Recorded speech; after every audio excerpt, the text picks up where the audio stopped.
আল্লাহর নবীর কলমা ছিল লা ইলাহা ইল্লাল্লাহু ইন্নী রাসূলুল্লাহ।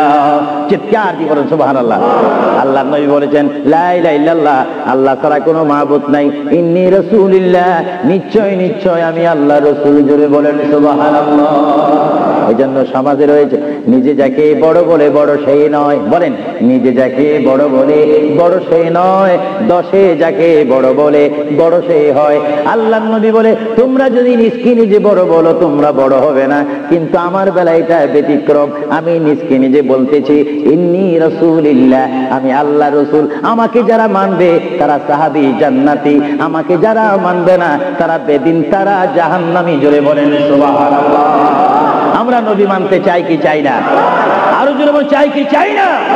যারা আল্লাহ মানে তারা জান্নাতি বেহেশতি, আর যারা মানে না তারা বেদিন জাহান্নামী। নবী হচ্ছে ইসলামিক ল, আইন, সংবিধান। চিৎকার দিয়ে বলেন সুবহানাল্লাহ। যারা নবী মানে তারা আল্লাহ ওয়ালা। জোরে বলেন কি ওয়ালা? আরো জোরে বলেন যারা নবী মানে তারা কি ওয়ালা? যারা নবীর বিরোধী, কোরআনের বিরোধী, তারা কি ওয়ালা? শয়তান ওয়ালা। আরো জোরে বলেন কি ওয়ালা? আমার ভাইয়েরা বলেন আপনারা কি আল্লাহ ওয়ালা না শয়তান ওয়ালা? আমরা কি নামাজ ওয়ালা না পূজা ওয়ালা? আমরা কি রোজা রাখতে চাই কি চাই না? মা বাবার হক আদায় করতে চাই কি চাই না? কারণ আমরা রাসূলুল্লাহর পরিষদের মেম্বার। আমরা হচ্ছি উম্মতে মুহাম্মাদি সাল্লাল্লাহু আলাইহি ওয়াসাল্লাম। চিৎকার দিয়ে বলেন সুবহানাল্লাহ।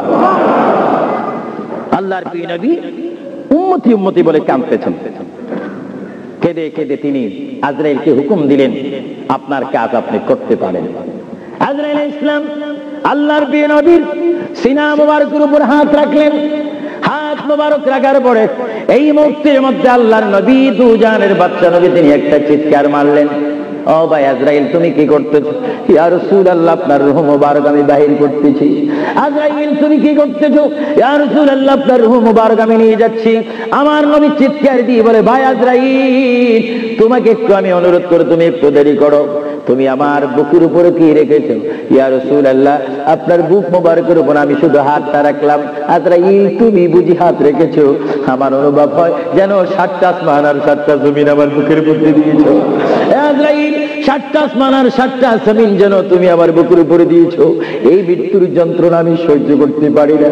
তবে তোমাকে আমি অনুরোধ করি, আমার উম্মত গুনাহগার হবে, আমার উম্মত বদকার হবে, আমার উম্মত আমাকে না দেখে দেখে ইয়া নবী ইয়া রাসূল বলবে, আমার উম্মতরা তোমার এই কষ্ট সহ্য করতে পারবে না।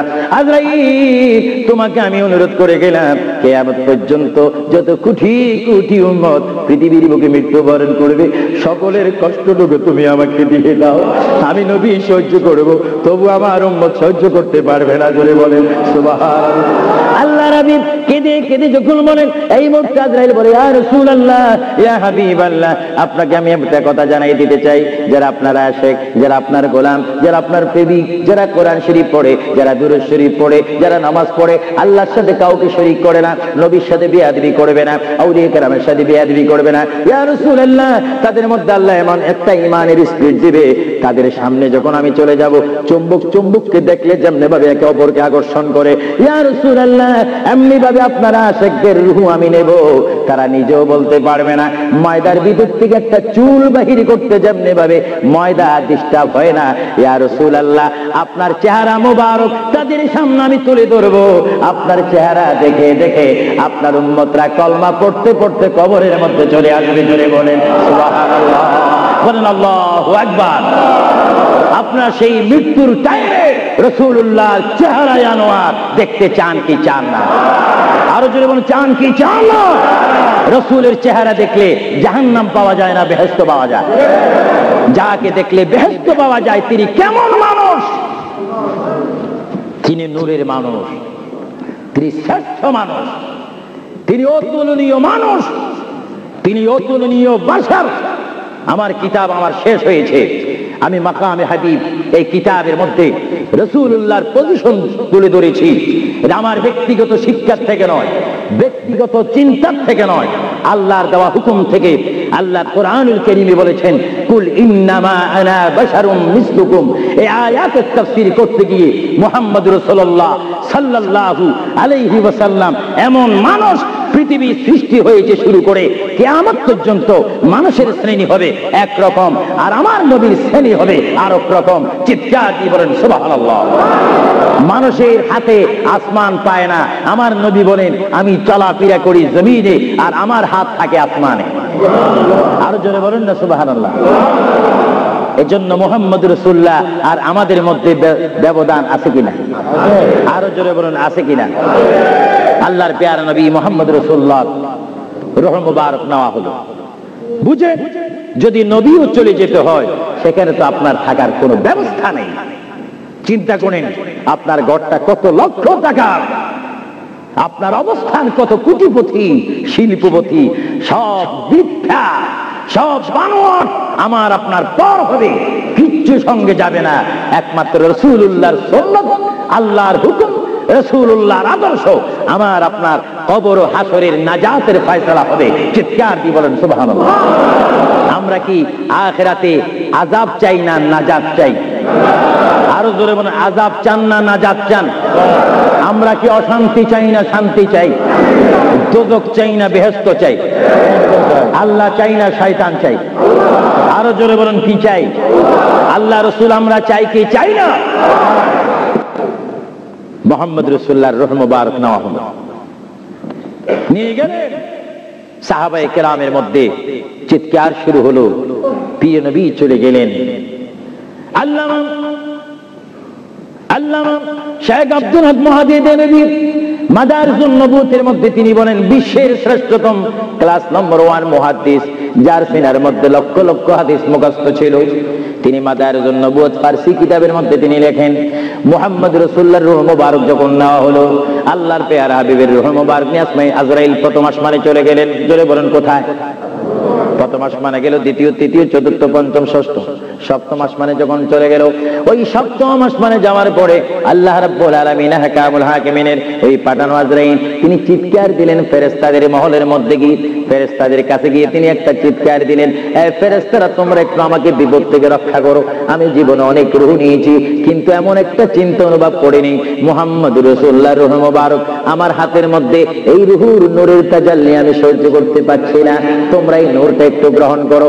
ফেরেশতারা জবাব দিচ্ছে এ আজরাইল মুহাম্মদ রাসূলুল্লাহর রূহ মুবারক জায়গার মধ্যে এখানে কোনো জায়গা নাই। এইভাবে আজরাইল আরশ কুরসি লৌহ কলম সব জায়গার মধ্যে গেলেন, লাহুতে গেলেন, মালাকুতে গেলেন, রূহ মুবারক কোথাও রাখার জায়গা নাই। কিছুক্ষণ পরে আমার আল্লাহ ডাক দিয়ে বলে আজরাইল আমার বন্ধুর রূহ মুবারক তোমাকে আনার জন্য বললাম, শুধু একটু পরীক্ষা করলাম, বিশ্ববাসীকে শিক্ষা দিয়ে দিলাম। এ আজরাইল আমার বন্ধু রূহ মুবারক বন্ধুর বড়ি ছাড়া দ্বিতীয় কোনো জায়গা রাখেনি এই বন্ধুর রূহ মুবারক রাখার জন্য। এ আজরাইল তুমি দেরি করো না, যে মদিনা থেকে সাহাবায়ে কেরামের সামনে বন্ধুর রূহ মুবারকটা নিয়ে এসেছো, আবার ওই জায়গায় গিয়ে রূহ মুবারকটা দিয়ে আসো। জোরে বলেন সুবহানাল্লাহ, বলেন আল্লাহু আকবার, বলেন ইয়া রাসূলুল্লাহ। এটা হুকুম কার? রূহ মুবারকটা আবার নিয়ে আসলো। রূহ মুবারক নিয়ে আসার পরে হযরত আব্বাস বলেন, হযরত আলী বলেন, হযরত ওমর বলেন, সাইয়্যিদনা আবু বকর সিদ্দিক বলেন, বিশেষ করে হযরত আব্বাস রাদিয়াল্লাহু তাআলা বলেন আমি দেখতে পেলাম আল্লাহর নবী চেহারা মোবারকের উপর কাপড় ছিল, কাপড়টা যখন ছিল হঠাৎ করে আমি দেখি আল্লাহর নবীর জবান মোবারক যেন নড়াচড়া করতেছে। সুবহানাল্লাহ। হযরত আব্বাস বলেন আমি ওমরকে ডাক দিলাম, সাইয়্যিদনা আবু বকরকে ডাক দিলাম, এ সাহাবীরা তোমরা কেঁদো না, আল্লাহর নবী মরে নেই, আল্লাহর নবী মৃত্যুবরণ করতে পারে না, আল্লাহর নবী যদি মরে যায় আল্লাহর রহমত শেষ হয়ে যাবে। তোমরা দেখো রে আল্লাহর নবী যেন জবান মোবারকে কি জানি বলতেছে। হযরত সাইয়্যিদনা আবু বকর বলেন আমার কানটি, আমার ডাইন কান আল্লাহর নবীর জবান মোবারক উপরে যখন দিলাম আমি দেখতেছি আল্লাহর হাবিব জবান মোবারক দিয়ে বলতেছে রব্বি হাবিবি উম্মতি, রব্বি হাবিলি উম্মতি। আল্লাহর হাবিবের সাহাবায়ে কেরাম চিৎকারে মারি বলে আল্লাহর নবী মরতে পারে না। আল্লাহর নবীর কাফন মোবারকের কাপড় যখন একটু সরানো হলো আমার নবী একটু মুস্কি হাসি দিলেন। সাইয়্যিদনা আবু বকর বলেন আমি রাসূলের মুস্কি হাসি দেখে একটা ইঙ্গিত পেলাম আমাকে এই অবস্থাও তোমরা কবর দিতে হবে। জোরে বলেন সুবহানাল্লাহ, আরো জোরে বলেন সাইয়েদনা আবু বকর সিদ্দিক বুঝে গেলেন আল্লাহর নবীকে গোসল দেওয়া হলো, সব কিছু দেওয়া হলো, জানাজা পড়িয়ে ইমাম বিহীন আমাদের জানাজা পড়তে হয় ইমামের নেতৃত্বে, 4 তাকবীরের সহিত কি পড়ে জানাজা। আরো জোরে বলেন কি পড়ে? ইমাম কি পিছে থাকে না সামনে থাকে? কিন্তু আমার নবীর জানাজা এইভাবে হয়নি। আমার নবীর জানাজা কিভাবে হয়েছে জানেন? কুররাতুল ওয়াইজিন দুররাতুন নাসিহিন কিতাবের নাম। কিতাবের নাম বলে দিচ্ছি মাআরিজুন নবুওয়াত, কিতাবের নাম বলে দিচ্ছি মাকামে নবুওয়াত, শাওয়াহিদুন নবুওয়াত। এই কিতাবখানা লেখা হয়েছে আজ থেকে প্রায় 850 বছর পূর্বে।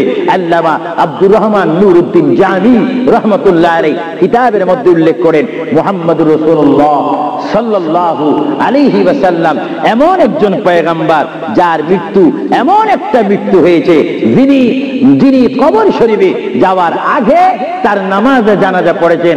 সমস্ত ফেরেশতারা এসে তাওয়াফ করে করে, সমস্ত সাহাবীরা চতুর্দিকে তাওয়াফ করে করে দুরূদ শরীফ পড়ে পড়ে নবীকে কবরের মধ্যে নিয়েছেন। জোরে বলেন সুবহানাল্লাহ।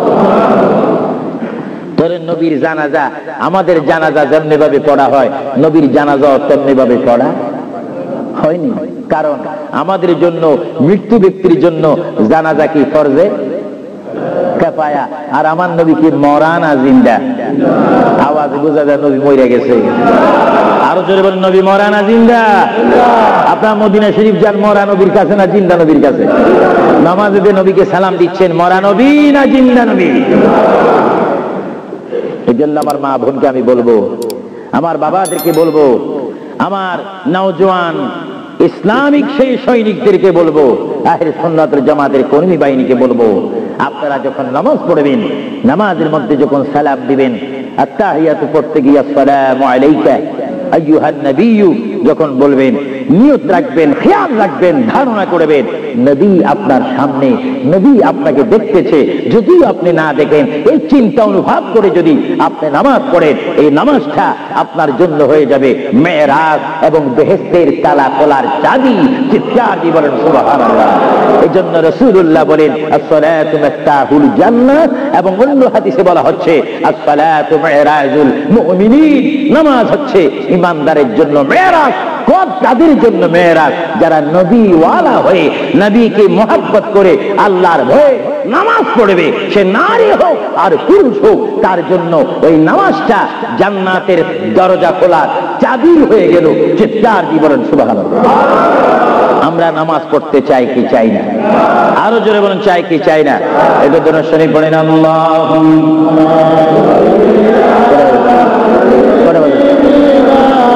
মাওলানা মুহাম্মদ ওয়া আলা আলি সাইয়্যিদিনা। এটা জোরে জোরে মুহাব্বতে বলুন আল্লাহ।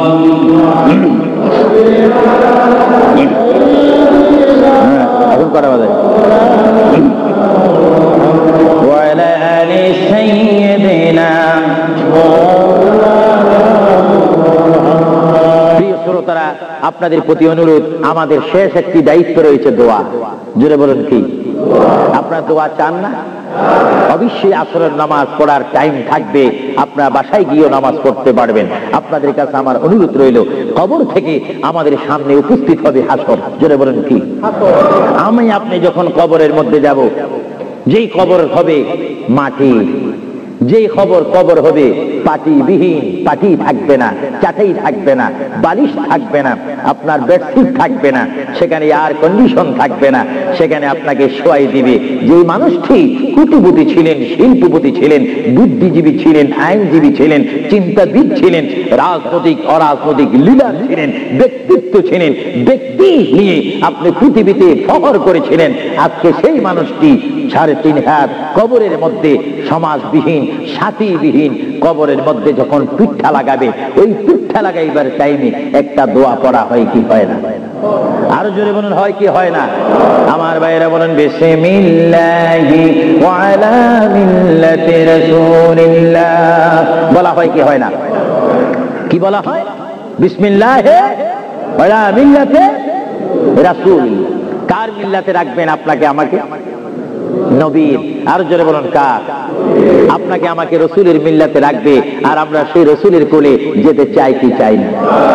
রাখার পরে যখন আপনার কবরের উপরে সরাসরি মাটিগুলা যেন বড়িতে না লাগে বাঁশ দেবে, কাঠ দেবে, তারপরে বরফ দিবে, কলা পাতা দেয় বাংলাদেশে, এখানে কি দেয় জানি না, চাটাই দেয় মনে হয়, বা কাঠ দেয়, ডাকনি দেয়, সরাসরি মাটি যেন আপনার মৃত্যু ব্যক্তির গায়ে না লাগে। তারপরে একটা দোয়া পড়া হয়, মিনহা খালাকনাকুম, বলেন মিনহা খালাকনাকুম ওয়া ফিহা নুঈদুকুম ওয়া মিনহা নুখরিজুকুম তারাতান উখরা। পড়া হয় কি হয় না? অর্থ, এ বান্দা, আমি আল্লাহ তোমাকে এই মাটির থেকে সৃষ্টি করলাম, আবার এইখানে তোমাকে পুনরায় রাখলাম, সুবহানাল্লাহ বলেন, আবার এইখানে পুনরায় তোমাকে কুন ফায়াকুন বলে আবার তোমাকে প্রাণ দিয়ে জিন্দা করব। যেখানে তুমি জিন্দা করে স্থান পাবে ওই স্থানের নাম বলেন হাসরের ময়দান। জোরে বলেন কিসের ময়দান? আপনার অবস্থান সূচনা হবে কবর, আর আপনাকে উঠতে হবে কোথায়? হাসর। আরো জোরে বলেন কোথায়? এখানে আপনাকে ইন্টারভিউ নেওয়া হবে, পরীক্ষা নেওয়া হবে, এখানে আপনাকে প্রশ্ন করা হবে। কি করা হবে? এই জন্য হাদিস শরীফে আছে, কবরের মধ্যে 1 নম্বর প্রশ্ন হবে ঈমান। জোরে বলেন কি? আর হাসরের ময়দানে 1 নম্বরে প্রশ্ন হবে নামাজ। ঈমান দিয়ে শুরু হবে, নামাজ দিয়ে শেষ হবে। এই জন্য যেমন আমরা ঈমান চাই, তেমনি ভাবে আমরা নামাজও চাই। আপনারা কি নামাজ চান না? আমার নওজোয়ান ভাইয়েরা বলেন, আমরা কি নামাজ চাই না? নামাজের পরিবেশ সৃষ্টি করতে চাই না? বিশ্বের মধ্যে অশান্ত পৃথিবীকে শান্তিভাবে শান্তিভাবে যদি প্রতিষ্ঠানিক রূপ দেওয়ার যদি কোনো প্রয়োজনীয়তা মনে করেন, সেই প্রয়োজনীয়তা রয়েছে মুহাম্মদ রাসূলুল্লাহর আদর্শের মাধ্যমে। চিৎকার দিয়ে বলেন সুবহানাল্লাহ। প্রথম প্রশ্ন হবে, আপনাকে কবরে প্রথম প্রশ্ন করা হবে ইংরেজিতে, উর্দুতে, ফার্সিতে, বাংলাতে না আরবিতে? আওয়াজটা মনে হয় একটু দুর্বল হয়ে গেছে। আর যদিও আরবি না জানেন, নবীর উম্মত হওয়ার কারণে কবরে আরবি বলতে পারবেন। সুবহানাল্লাহ। জোরে বলেন কোন ভাষায়? এখন আপনি বলবেন, ফেরেশতারা বলবে মান রাব্বুকা, আপনি যদি বলেন আমি সরি আছি, ফেরেশতারা কি এটা বুঝবে নাকি? সরি টরি যাইগুলো দুনিয়া। এখন ঠিকঠাক জবাব দাও, মান রাব্বুকা, তোমার প্রভুকে? জবাব দিতে হবে কি জানেন? বলেন রব্বি আল্লাহ। আমি প্রশ্ন করব, সবাই জবাব দিবেন মান রাব্বুকা। সবাই উচ্চ স্বরে বলেন তো দেখি, রব্বি আল্লাহ। আবার প্রশ্ন করি, কবরের প্রশ্নটা আজকে শিক্ষা দিচ্ছি, সবাই বলেন রব্বি আল্লাহ। আমি প্রশ্ন করবো মান রাব্বুকা, সবাই বলেন রব্বি আল্লাহ। মান রাব্বুকা, মা দীনুকা, বলেন দীনি আল ইসলাম। মা দীনুকা, মা কুনতা তাকুলু ফি হক্কি হাযার রাজুল। বুঝবেন, আপনাকে প্রশ্ন করা হবে, হে আল্লাহর বান্দা, মান রাব্বুকা, তোমার প্রতিপালককে, তোমার ইলাকে, তোমার আল্লাহকে।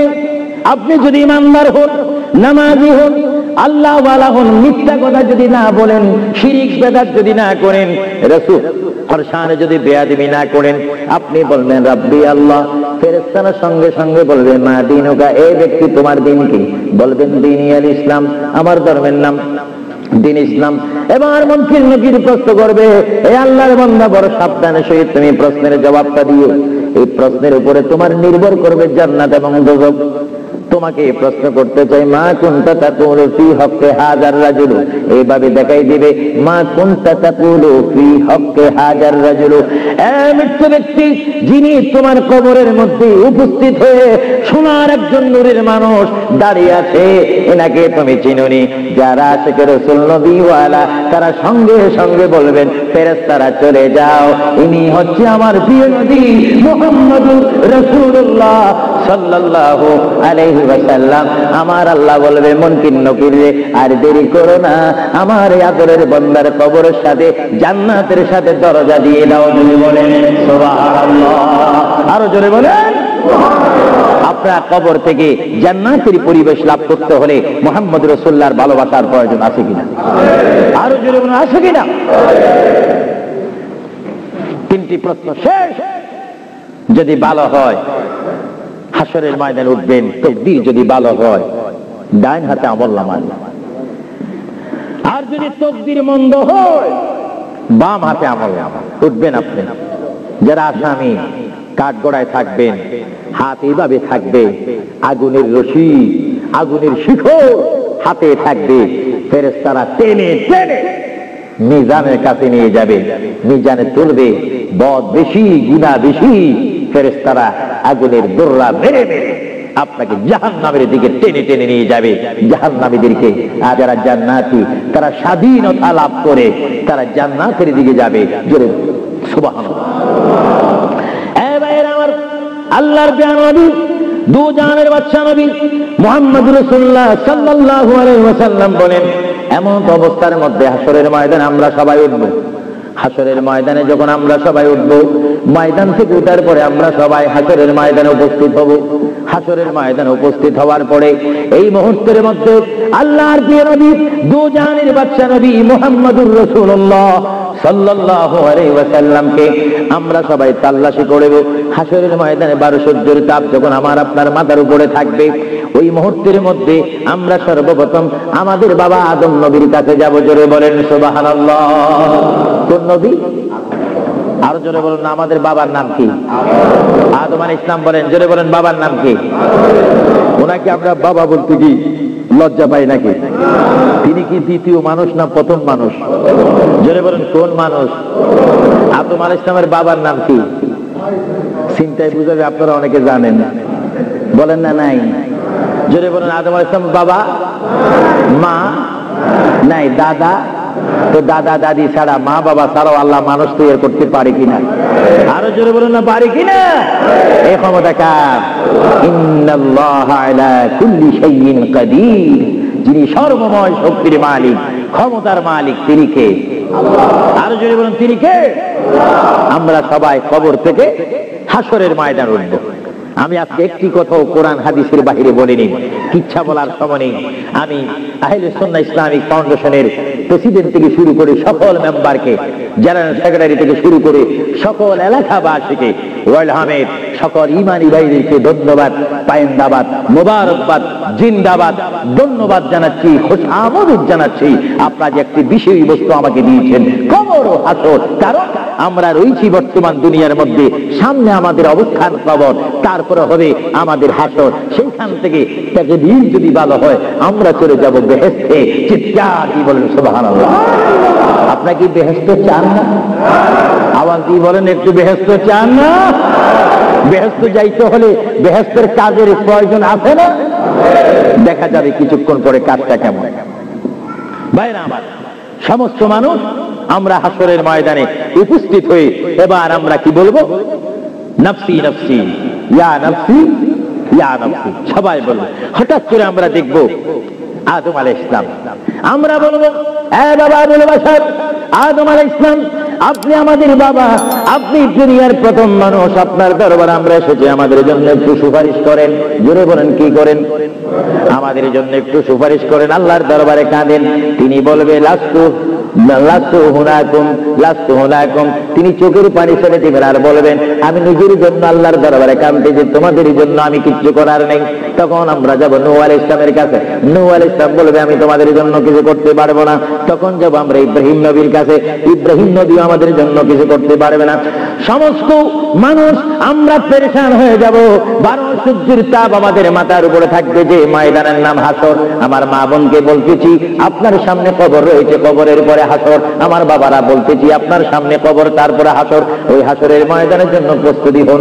সমস্ত নবীরা বলবে, লাস্তু হুনাকুম, আমাদের কোনো ক্ষমতা নাই তোমাদেরকে সুপারিশ করার জন্য। আমরা আল্লাহর দরবারে কাঁদতেছি নিজের জন্য। এই টাইমে আমরা যখন হযরতে মূসা নবীর কাছে যাব, মূসা নবী বলবে, লাস্তু হুনাকুম, আমি নিজের জন্য নিজে কাঁদতেছি। তারপরে মূসা নবী বলবে, আমি তোমাদেরকে একটা ঠিকানা দিলাম, ওই একজন পয়গম্বর দেখা যায়, ওই পয়গম্বরের কাছে তোমরা চলে যাও। ওনার কাছে যখন আমরা যাব তিনি বলবেন আমি ঈসা রুহুল্লাহ। আমরা ঈসা রুহুল্লাহকে বলবো, এই ঈসা নবী, আপনি পৃথিবীতে এসে আবার আসমানে চলে গিয়েছেন আখিরি জামানার নবীর উম্মত হওয়ার জন্য, মেহেরবানি করে আমাদের জন্য আল্লাহর দরবার আজকে একটু সুপারিশ করেন। বারোসুদ্দির উতাবে আমরা সহ্য করতে পারছি না, সাঁতার কাটতেছি, আমাদের জন্য একটু সুপারিশ করেন। ঈসা নবী ডাক দিয়ে বলবে, তোমরা কেন আমার কাছে এসেছো? তিনিও বলবে, লাস্তু হুনাকুম, আমি নিজের জন্য আল্লাহর দরবারে কাঁদতেছি। ঈসা নবী বলবে, এই যে তোমরা দেখতে পাচ্ছ একটা জায়গা দেখা যায়, যেই জায়গার মধ্যে বিশাল একটা কুরসি দেখা যায়, চেয়ার দেখা যায়, যে চেয়ারের নাম আমরা আযানের দোয়ার মধ্যে পড়ি, আল্লাহুম্মা রাব্বা হাযিহিদ দাওয়াতিত তাম্মা ওয়াস সালাতিল কায়িমা আতি মুহাম্মাদাল ওয়াসিলাতা ওয়াল ফাদিলাতা ওয়াদ দারাজাতার রাফিয়া ওয়া বা'আসহু মাকামান মাহমুদা। ঈসা নবী বললেন, এ উম্মতি মুহাম্মাদি, ওই যে মাকামে মাহমুদ দেখা যায়, বিশাল একটা নূরের সিংহাসন দেখা যায়, ওই সিংহাসন বরাবর আর একটা নূরের লাইট দেখা যায়, ওই লাইটের নিচে তোমরা চলে যাও, তোমরা গিয়ে দেখবে হাসরের ময়দানের কান্ডারি দুই জাহানের বাদশা নবী উম্মতি বলে বলে তোমাদের জন্য কাঁদতেছে। জোরে বলেন সুবহানাল্লাহ, আরো জোরে বলেন। আমার আমরা সবাই চলে যাব আমার নবীর কাছে। যখন আমরা চলে যাব আমরা গিয়ে বলবো, ইয়া রাসূলুল্লাহ, ইয়া হাবিবাল্লাহ। আমার নবী চিৎকার দিয়ে যখন রব্বি হাবলি উম্মতি করে চিৎকার দিবেন, আল্লাহর নবী বলবে, এতক্ষণ তোমরা কোথায় ছিলে? আমি তোমাদের জন্য সিজদার মধ্যে পড়ে আছি। আল্লাহর নবী আবার সিজদা দিবেন। আল্লাহর নবী সিজদা দেওয়ার পরে আমার আল্লাহ বলে, হাবিব, এ বন্ধু, তাইবের ময়দানে, উহুদের ময়দানে, হাইবের ময়দানে, কারবালার ময়দানে ইসলামকে প্রতিষ্ঠিত করার জন্য, শানের সালত, শানে মুস্তাফা প্রকাশ করার জন্য আপনাকে অনেক কাঁদাইছিলাম। ইয়া রাসূলুল্লাহ, হাসরের ময়দানে আপনি কাঁদবেন না। আপনি যদি কাঁদেন আমি আল্লাহ সহ্য করতে পারবো না। আজকে আপনি কাঁদবেন না, আপনি মাকামে মাহমুদের মধ্যে বসেন। আমি বিশ্ববাসীকে দেখাই দিতে চাই আমি আল্লাহ আমার নবীকে কেমন ভালোবাসি। সমস্ত নবীর আজকে দাঁড়িয়ে থাকবে, আপনি মাকামে মাহমুদ আসন গ্রহণ করবেন। বলেন সুবহানাল্লাহ, বলেন ইয়া রাসূলুল্লাহ। আল্লাহর প্রিয় নবী, তারপরে তিনি সের মোবারক তুলবে না, তিনি কাঁদবে, রাব্বি হাবিলি উম্মতি বলে বলে যখন কাঁদবে আমার আল্লাহর মধ্যে এখন জোশ আসবে। আমার আল্লাহ বলবে, ইয়া মুহাম্মাদু ইরফা, বলেন সুবহানাল্লাহ। আমার নবী বলবে, ইয়া মুহাম্মাদু ইরফা রাসাকা সালতুতা ওয়াশফা ওয়াশফা তুশফা। আই মুহাম্মদ, আই বন্ধু নবী, আপনি সের মোবারক তোলেন, আপনি আমার কাছে যা চাইবেন আমি আপনাকে তা দেব। আপনি কি চান বলেন। আমার নবী কেঁদে কেঁদে বলবে, আল্লাহ গো, তুমি যখন আমাকে বলেছো আমি তোমার কাছে কি চাই। এই যে জাহান্নাম দেখা যায়, জাহান্নামের ভিতরে আমি নবীকে মহব্বত করেছে এমন অনেক কোটি কোটি বান্দারা উপস্থিত হয়েছে। আল্লাহ, আমি চাই জাহান্নামে একটু প্রবেশ করবো, আমার ইচ্ছা অনুপাতে আমি জাহান্নামীকে জান্নাতে নিয়ে আসবো। করে বলেন সুবহানাল্লাহ। আমার নবী যখন জাহান্নামের মধ্যে তিনি চলে যাবেন, জাহান্নামের মধ্যে যাওয়ার পরে ইচ্ছা অনুপাতে তিনি যখন নিয়ে আসবেন, সকলকে জান্নাতে পৌঁছে দিবেন। আবার তিনি সিজদার মধ্যে পড়বেন। আবার আমার আল্লাহ ডাক দিবে, ইয়া মুহাম্মদ, জোরে বলেন কি, ইয়া মুহাম্মদ সাল্লাল্লাহু আলাইহি ওয়াসাল্লাম, ইরফা রাসাকা সালতুতাতি ওয়াশফা তুশফা। এই মুহাম্মদ, আবার আপনি বলেন কি চান। ইয়া আল্লাহ, কিঞ্চিত পরিমাণ, তিল পরিমাণ আমার ভালোবাসা যাদের অন্তরের মধ্যে ছিল তারা সেই জাহান্নামের মধ্যে অবস্থান করেছে, আমার সহ্য হয় না। আমি তাদেরকে, নারী হোক আর পুরুষ হোক, আমি তাদেরকে জাহান্নাম থেকে আনতে চাই। আল্লাহর প্রিয় নবী আবার জাহান্নামের মধ্যে প্রবেশ করবে। এইভাবে আল্লাহর নবী তিনবার জাহান্নামে প্রবেশ করবে। নবী বলেন, আমার জানা মতে একটা উম্মত আর জাহান্নামে আমি রাখবো না। বলেন সুবহানাল্লাহ, আরো জোরে বলেন।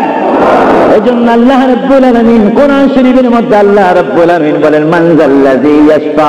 আল্লাহর প্যারা নবী, দুই জাহানের নবী সাল্লাল্লাহু আলাইহি ওয়াসাল্লামকে আল্লাহ রাব্বুল আলামিন হাসরের ময়দানে সুপারিশ করার অধিকার নবীর হাতে দান করেছেন। জোরে বলেন সুবহানাল্লাহ।